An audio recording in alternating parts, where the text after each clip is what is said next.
tous et bienvenue sur BFM Paris. Je suis ravie de vous accompagner pour cette nouvelle saison d'Île-de-France Découverte. Tous les samedis, on vous fait découvrir des lieux à visiter et des idées de sortie en Île-de-France. Et vous allez le voir, malgré les circonstances, il y a toujours plein de choses à faire dans notre région. Aujourd'hui, je vous fais découvrir une plateforme qui permet de réserver des activités à faire chez soi ou en extérieur. À l'approche des vacances, faites le plein d'idées sorties en famille. Aviez-vous déjà pensé à personnaliser de la céramique autour d'un café? C'est un concept rendu possible à l'atelier Geneviève dans le 11e arrondissement. C'est le tout premier Céramique Café de Paris.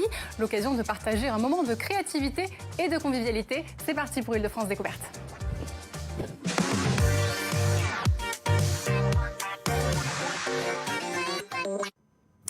Plus qu'une semaine avant le début des vacances en Île-de-France et vous vous demandez sûrement ce que vous allez pouvoir faire alors que les lieux culturels sont toujours fermés. Pour vous aider, je reçois en plateau Hélène de Rosière, fondatrice de la plateforme Les Ouvreuses. Bonjour Hélène. Bonjour Gabrielle. Et pour commencer, dites-nous quel est le concept du site Les Ouvreuses et comment est née l'idée ? Alors les Ouvreuses, c'est une agence de sorties culturelles et créatives spécialisée sur les enfants. Donc notre métier, c'est vraiment de dénicher le meilleur des concerts, spectacles, visites, ateliers et de créer aussi nous-mêmes un certain nombre d'activités. Et concrètement, comment ça fonctionne ? Alors concrètement, c'est très simple. On arrive sur le site des Ouvreuses. Il y a toutes les activités sélectionnées à faire en ce moment en Île-de-France. On peut utiliser les filtres par âge, par date, par catégorie d'activité. Et une fois qu'on a sélectionné l'activité qui nous plaît, on peut réserver directement sur le site ses billets pour l'activité. Et avec la fermeture des lieux de culture l'an dernier, comment s'est passée l'adaptation pour vous ? La fermeture des lieux de culture a un gros impact sur notre activité. Alors on a du coup tout réorganisé pour que ce soit des expériences individuelles. Les visites se font que en visite privée, donc un guide pour une famille. On a développé aussi des jeux de piste en kit, donc on peut télécharger sur son téléphone et faire de manière totalement autonome, par exemple pour découvrir les passages couverts à Paris ou chasser les Space Invaders dans le quartier de Saint-Germain.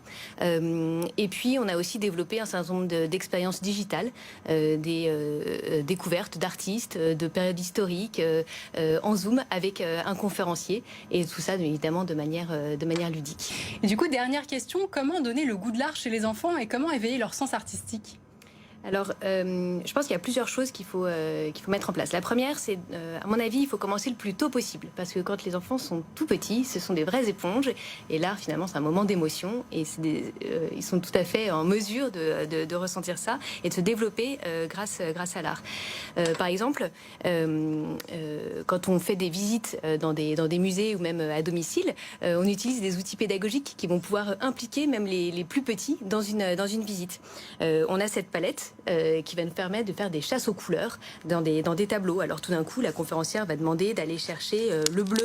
Et donc l'enfant prend son bleu et doit chercher dans le tableau où est-ce qu'il voit du bleu. Et puis il va pouvoir venir coller son rond de couleurs sur sa palette et reconstituer ainsi la palette de l'artiste. Et donc du coup, ça lui permet vraiment de visualiser ce que c'est et d'être vraiment en adéquation avec lui, son développement. Et ça lui paraît assez naturel finalement de découvrir le monde de cette manière-là. Merci beaucoup Hélène de Rosière d'être venue sur le plateau d'Île-de-France Découverte. Je le rappelle, vous êtes la fondatrice du site Les Ouvreuses.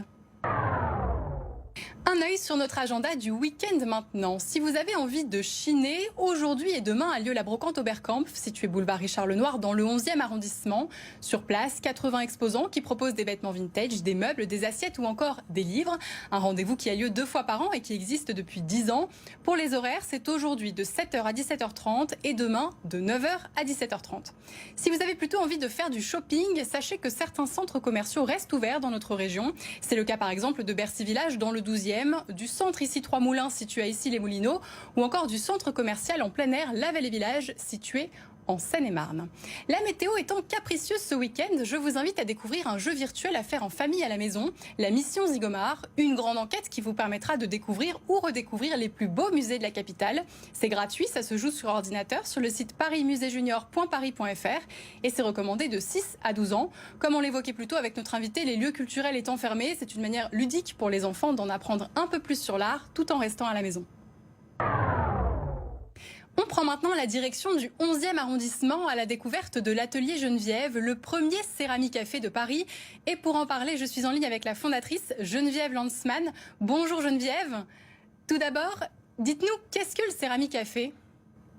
Le Céramique Café, c'est un lieu hybride, à la fois coffee shop, donc vous pouvez venir pour boire en temps normal, pour boire un verre et pour grignoter, et aussi un atelier où vous pouvez décorer des céramiques. Je peux vous montrer un petit peu comment ça se passe. Voilà, on a plein de céramiques qui sont à disposition et tout le matériel pour les peindre directement ici.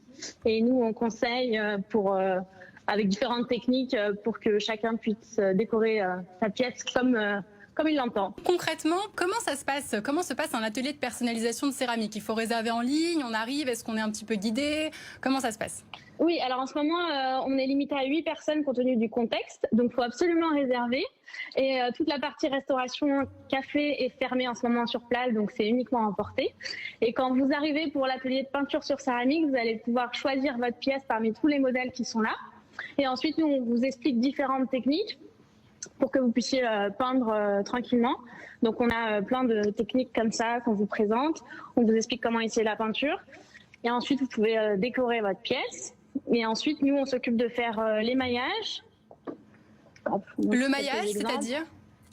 L'émaillage, c'est un vernis transparent qu'on applique sur les pièces. Donc nous, on s'occupe de la fin du process. Ça se passe ici dans notre atelier. Et ensuite, les pièces sont passées au four. Donc c'est dans des fours de potier, donc ça monte à 1000 degrés, ça reste 24 heures dans les fours et les pièces ressortent 24 heures après directement brillantes et utilisables tous les jours. Vous pouvez récupérer vos pièces une semaine après l'atelier. D'accord. Et dernière question, est-ce qu'il faut déjà en avoir fait ou même une débutante comme moi par exemple pourrait bien s'en sortir ?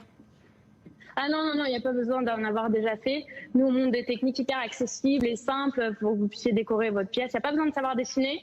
Il y a des techniques assez ludiques pour faire des effets avec du scotch, avec des brosses à dents.